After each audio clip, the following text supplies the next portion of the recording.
En waar is het feest in Snits?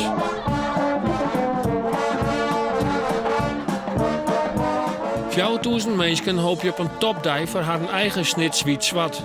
Trainer Gert-Jan Verbeek van AZ neemt geen risico en komt met de sterkste opstelling naar zijn eigen Friesland. Ik ken de mensen en het is dicht bij Jubbega, dus het is Friesland. En ik kom hier regelmatig langs omdat ik nog steeds in Jubbega woon. En ik uiteraard in AZ werk, dus daar rijd ik hier 's ochtends vroeg wel eens langs en ook 's avonds later op de avond.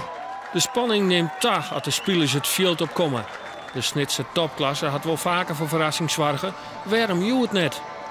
Maar na 3 minuten leidt de eerste goal van AZ er al in. Die mij we net zien litten omdat Omroep Friesland de rechten net had. Uiteindelijk wint AZ met 4-1. Ja, nou, ik denk dat dat een redelijke weerspiegeling is van een wedstrijd.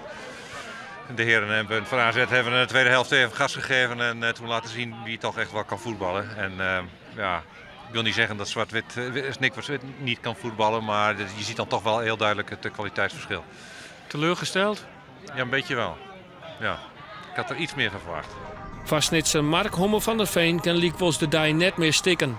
Hij maakte de jinnige chintreffer. Ja, we krijgen een vrije trap. Wind in de reg. Ik denk, hij maakt ook goal. Een beetje hut, leeg op de groen. Ja, dan zit hij altijd.